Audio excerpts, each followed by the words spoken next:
Hello guys. तो मैं आज मैंने बताया था आप लोगों को कि मैं जाने वाला हूँ दोपहर को लाइब्रेरी।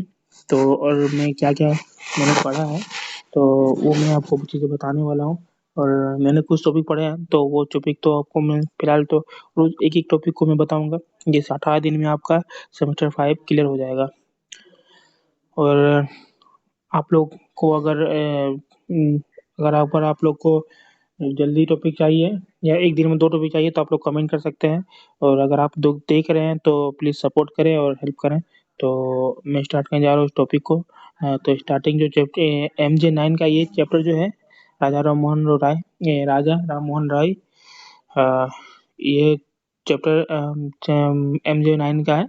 तो मैं अभी इसे जो-जो मैं चीज़ें कर चुका हूँ, इसमें मैं 6 पेज बना चुका हूँ, तो आप लोग को इतना काफ़ी होगा।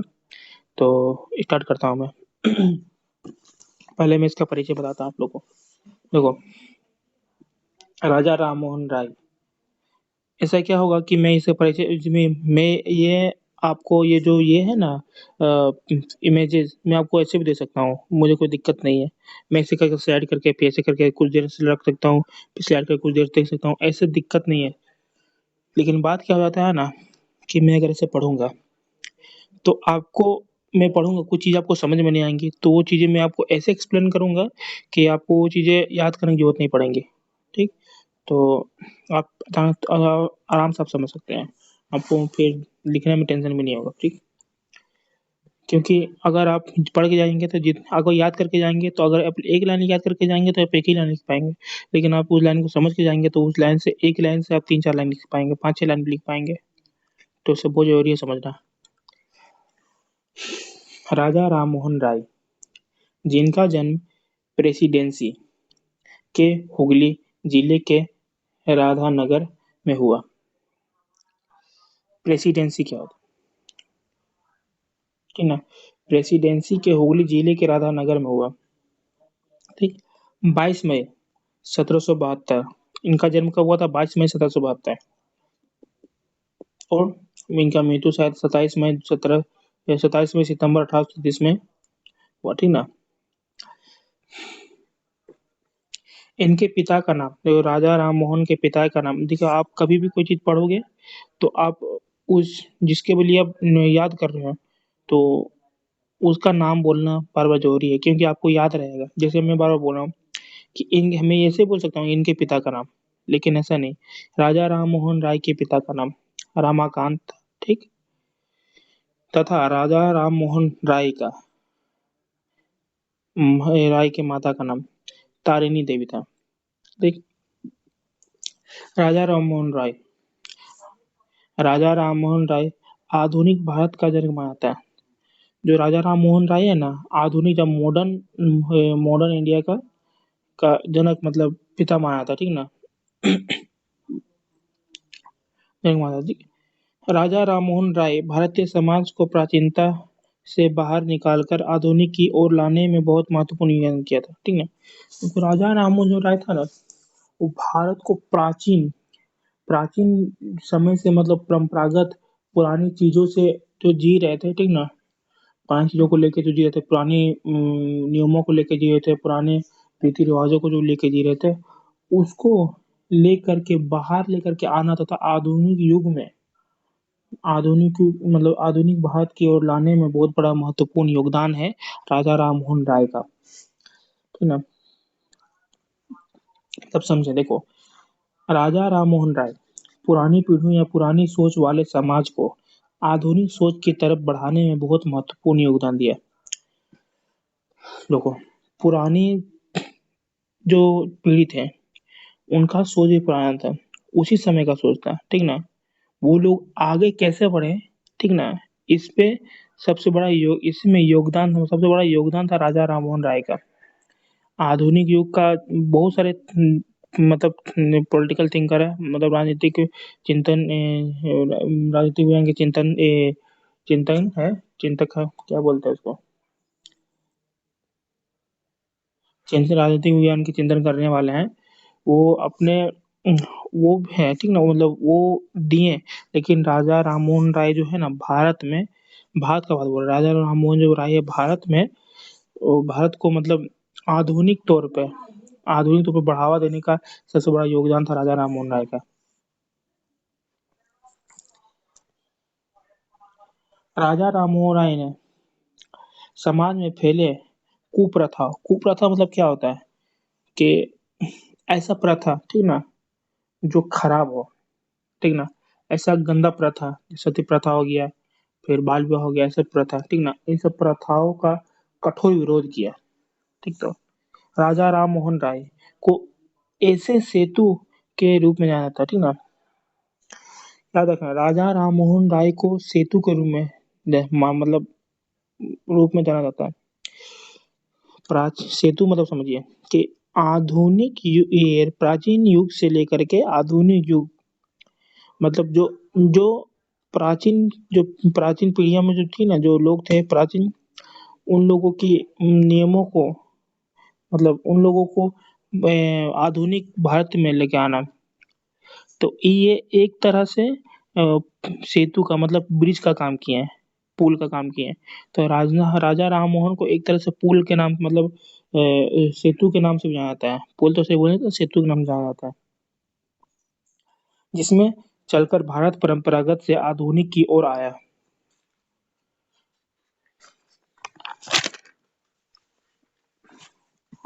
राजा राम मोहन राय ने विभिन्न भाषाओं में अनेक राजा राम मोहन राय ने विभिन्न भाषाओं में अनेक ग्रंथ लिखे। बहुत सारा मतलब बहुत सारा ग्रंथ लिखा, ठीक ना, अलग अलग भाषाओं में, और अनेक रचनाएं की, जिनका संबंध मुख्य रूप से तत्कालीन भारत की गंभीर सामाजिक, राजनीतिक व धार्मिक समस्याओं के विश्लेषण का निदान से था।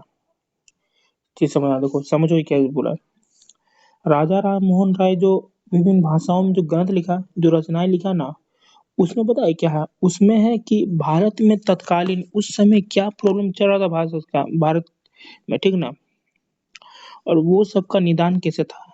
वो जो प्रॉब्लम था, वो सामाजिक प्रॉब्लम था, वो आर्थिक प्रॉब्लम था, वो धार्मिक प्रॉब्लम था, ठीक ना, धार्मिक समस्याएं था, वो सब का विश्लेषण किया, वो सब का मतलब एक एक्सप्लेन किया, ठीक, तो वो सब का विश्लेषण किया, और वो सब का सॉल्यूशन क्या हो सकता है, मतलब वो सब का निदान क्या हो सकता है, वो भी उसमें एक्सप्लेन किया। यानी कि उस समय जो भारत में समस्याएं चल रही थी, उन सब का निदान एवं व्याख्या उनके रचनाओं में है। ठीक, कुछ कुप्रथा जैसे बहु बहु विवाह, प्रदा प्रथा, बाल विवाह, सती प्रथा, शिशु बलि, देवदासी प्रथा, ऐसे मनगढ़ंत मान्यताएं उस समय प्रचलित थी। ठीक, इसमें आपको समझाने की जरूरत नहीं है, ये तो पता है आपको, ठीक नहीं, ये आसान भाषा में लिखा हुआ। राजा राम मोहन राय को अंदर से मतलब ये सब जो प्रथा सब था ना, ये सब का प्रथा जो था, आप सामने से उसको देखिएगा ना तो आपको दहल जाएगा भाई कि क्या हो रहा है ना। तो ये सब प्रथा वो राजा राम मोहन राय के दिमाग को और पूरे शरीर को झंझोड़ कर रख दिया था कि भाई ये सब गलत चीजों को बदलना चाहिए। ठीक।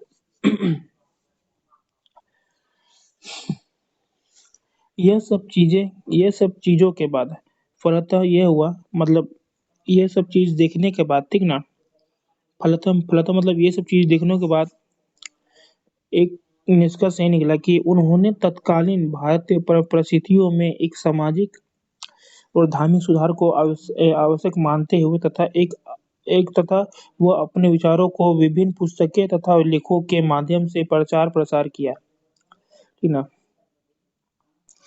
ये सब चीजों को देखते हुए, ठीक ना, सती प्रथा हो गया, पर्दा प्रथा हो गया, बाल विवाह हो गया, शिशु बलि हो गया, देवदासी हो गया, ये सब चीज मनगढ़ंत मान्यता को देखते हुए उनके मन में एक क्रांति की भावना है कि नहीं, ये सब चीजें बदलनी चाहिए, और वो उस समस्याओं का निवारण के लिए अपने जो भी मतलब अपना जो भी उसका मतलब विचार था, वो विचार को प्रचार प्रसार किया, ठीक ना, विभिन्न पुस्तकों, विभिन्न लेखों के माध्यम से प्रचार प्रसार किया। इस तरह वो आधुनिक भारत के विचारक थे। वह आधुनिक देखो, ये प्रचार किया इस तरह, वह आधुनिक भारत के विचारक थे, जिन्होंने भारत में सामाजिक और धार्मिक सुधारवाद का आरंभ किया। ठीक, राजा राममोहन राय आधुनिक भारत के विचारक हैं, जिन्होंने भारत में सामाजिक और धार्मिक सुधारवाद का आरंभ किया। राजा राममोहन राय ने पुरुष प्रधान समाज की कुरीतियों कुरीतियों मतलब कि समझो, कुरीति मतलब क्या होता है? कु मतलब खराब, और रीति मतलब रीति रिवाज, ठीक ना। राजा राममोहन राय ने पुरुष प्रधान समाज की कुरीतियां मतलब कि उस समय के पुरुष को केवल मान दिया जाता था, ना कि महिलाओं को, और पुरुष द्वारा किए जाने वाले गलत रीतियों यानी परंपराओं तथा स्त्रियों का पर पुरुषों द्वारा किए जाने वाले जुल्मों की कड़ी आलोचना की, ठीक ना। मतलब कठोर आलोचना किया, विरोध किया, ठीक ना, कि नहीं होना चाहिए। सब पुरुष और महिला एक सम प्राकृतिक के नज़र से पुरुष और महिला एक समान है। कहीं प्राकृतिक नहीं बोलता है कि भाई तुम ये धर्म का है और ये धर्म का है, या तुम नीच या तुम ऊँच है, ठीक ना। राजा राममोहन वो बोलता है कि जो रीति चल रही है, पुरुष प्रधान जो रीति चल रही है, ठीक ना, और वो चीज़ गलत है, ठीक।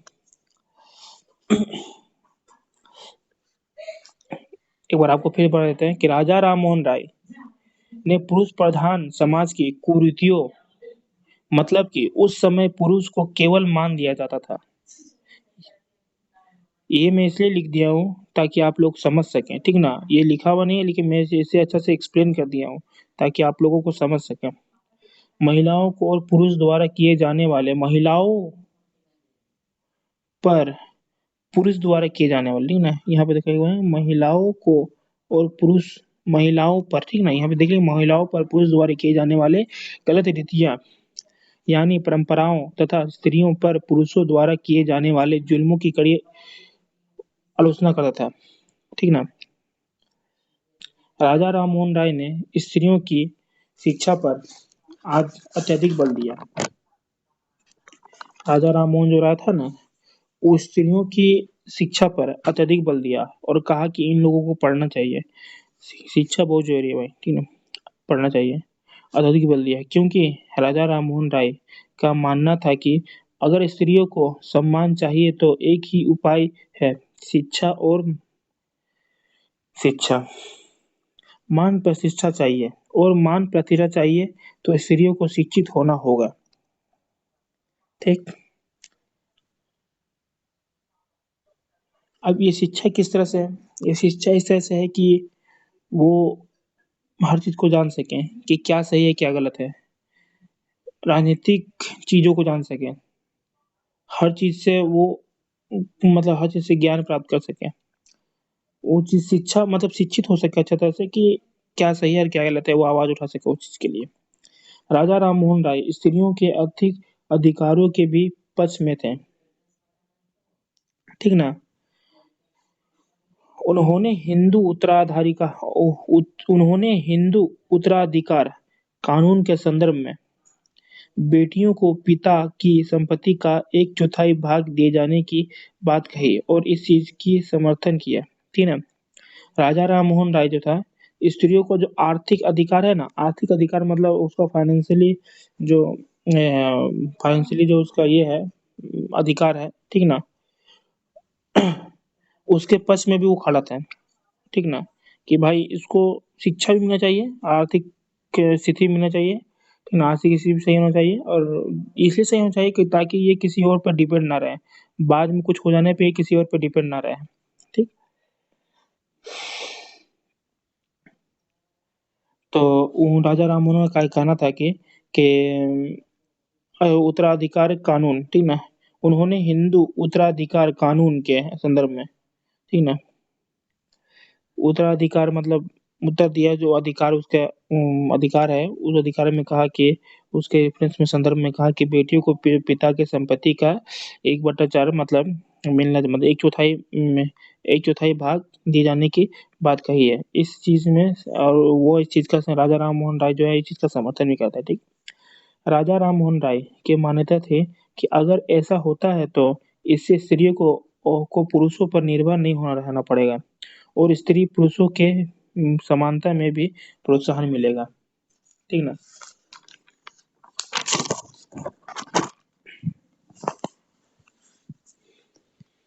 राजा राममोहन राय भारत के आर्थिक संदर्भ में कहा कि भारत का धन।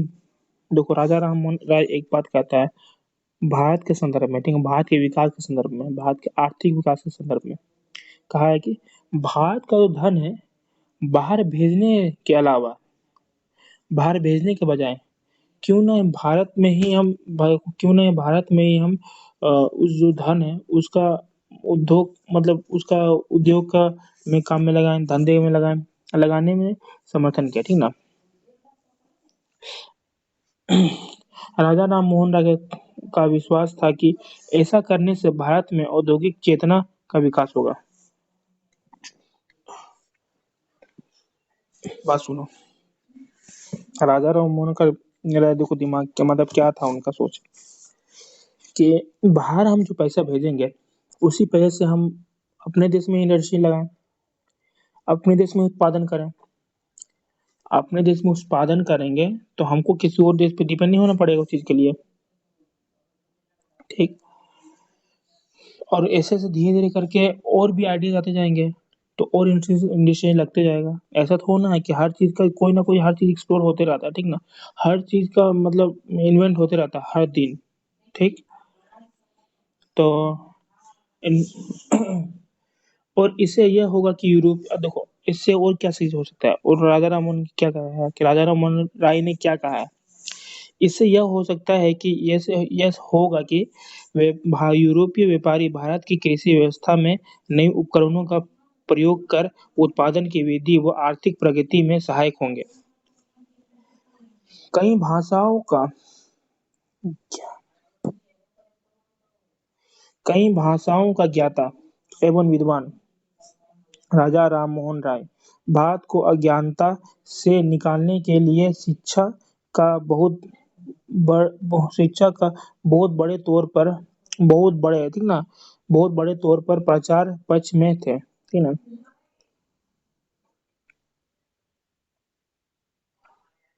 राजा राममोहन राय भारत के अज्ञानता से निकालने के लिए राजा राममोहन राय था भारत को अज्ञानता से निकालने के लिए शिक्षा का बहुत बड़े तौर पर प्रचार प्रसार किया,